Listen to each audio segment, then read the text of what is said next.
Okay. Good morning. I had the privilege of analyzing and marking the text of the paper about the Great Depression, what scholars believe caused it and made it so long-lasting. This paper overall was a very good paper. The writer knew the topic very well and was very knowledgeable of the issue and the topic. The cover page, it had a header and a footer. It had a footnote talking about what the paper was going to be about in about 2 sentences, give or take. It had the professor's name, it had the topic of the paper, and I'm assuming their name, but it's marked through it for, I guess, privacy reasons, and the date. The next page after that is actually a paper outline. I'll show it to you. The paper outline, kind of like a table of contents. It tells you what the paper is going to be about, and it tells you where you can find certain things. I don't know if that's necessarily a good thing or bad thing, but in my opinion, I think it's pretty good. The paper, like I mentioned, was pretty good overall. It had some grammar issues. I'll just go through here. It had no footers on any of the pages except the cover page. So these are some of the markings I did on the thing. And then no footer, which I put on the end of every page because that's important in a Chicago style paper, especially a history paper. Let's see here. The sources, actually, let's go back real quick. The introduction to me seems like it's 2 pages long because the first source isn't used until the 3rd page, which in, I guess, any opinion, if anybody is going over this paper, they're going to think that the introduction is 2 pages long because the writer or the student doesn't get into the actual knowledge of the Great Depression until the 3rd page. So the rest of it is background and leading up to the Great Depression.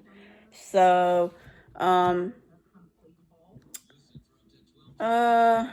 see what else. The works cited page, there are 8 books and there are 4 websites. So there's 12 sources in total. Unfortunately, I was not able to get in my hand the 8 books because of the coronavirus that's going on.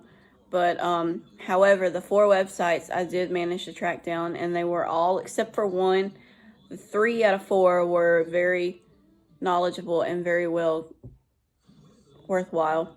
However, the 4th one, here, I will show you the pages.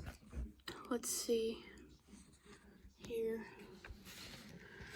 We got the Dust Bowl. It's on the Great Depression. It gives really good information. It's not that long. This is the, on the Smoot, let's see, the top 5 causes of the Great Depression. It's pretty good. And then this was on the Smoot-Hawley tariff, which is a Wikipedia. People have their different opinions about Wikipedia, but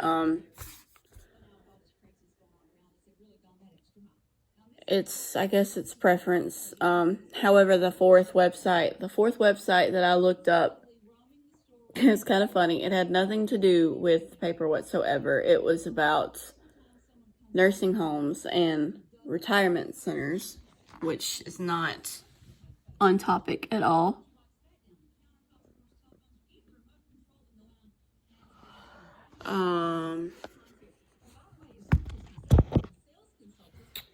So that's the works cited. The works cited is in order, alphabetical order. To my knowledge, it is, unless I missed something, which I probably shouldn't. I didn't because I went over the paper about it multiple times. Some things, like for instance, let's go back.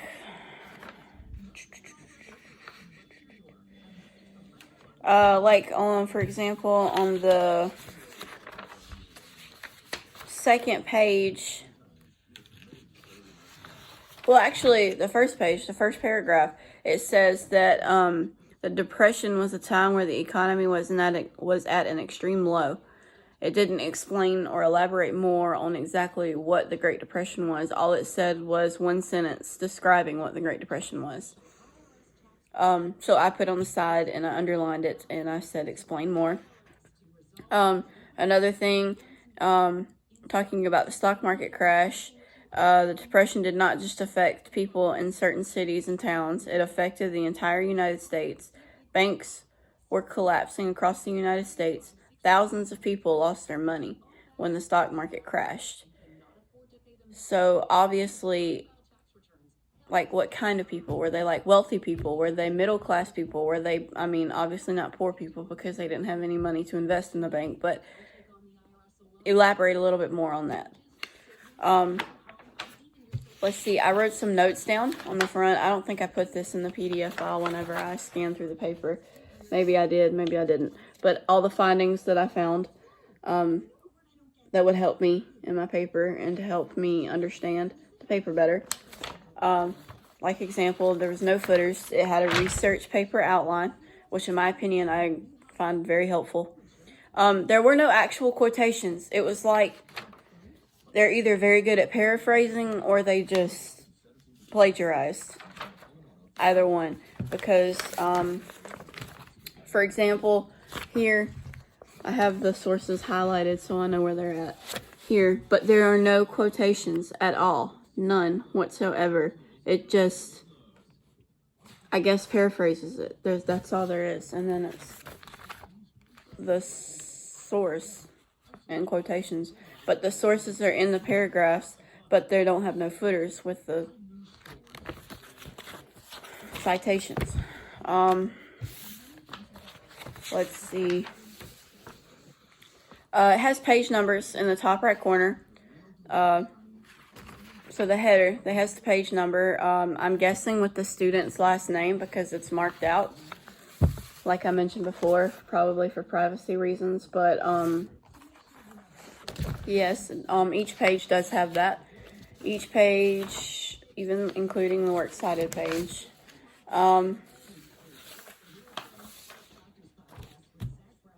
It has some grammar issues, like I mentioned before.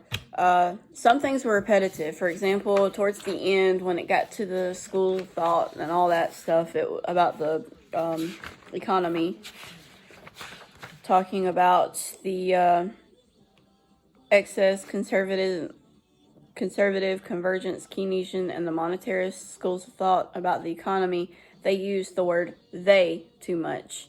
And then before we get to this part, the writer also uses during this time or during this period or something similar to that effect way too much in this paper. Let's see. Doesn't really explain the 18th and 19th Amendment and other things. Like I mentioned about the Great Depression, they also on the same page, I'm pretty sure, or the second page, it says that even women's suffrage and prohibition took place during these times, which were important pushes that gave America its 18th and 19th Amendments. This was by far the highest peak of economic prosperity and greatest times ever that the United States had ever experienced. However, they did not explain what the 18th and 19th Amendment were, which is very important. It doesn't appear to be in Times New Roman font. To me, it doesn't really, like, for example, the paper outline, it seems to be in, Arabic or the Calibri or whatever you call it. It seems to be in that font, but I may be wrong. It is double-spaced, and you can tell where the paragraphs end and start. Let's see. Some paragraphs ended in quotations, apparently. Like I mentioned, that they don't really have quotation marks. It just has the parentheses with the source in the middle of them. But the writer didn't explain what the quotations were talking about in their own words. So,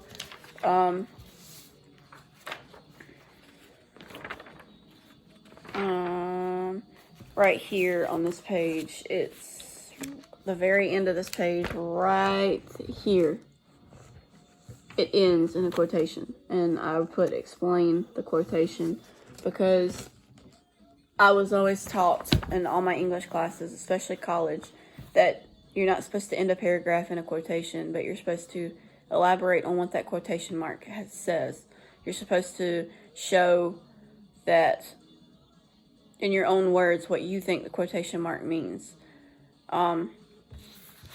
That's something that I picked up as well.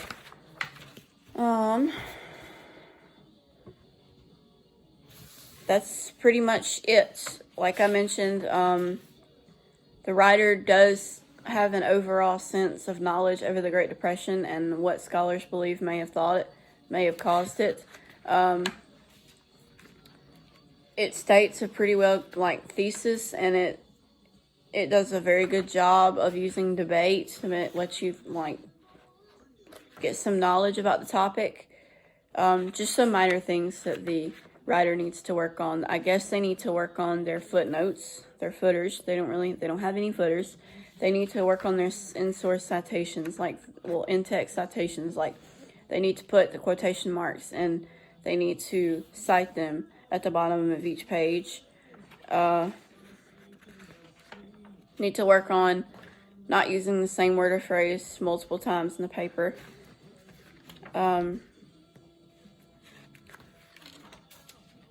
they need to use reputable sources they can rely on for the facts to be actually true. And on topic, for example, that fourth website had nothing to do with the Great Depression.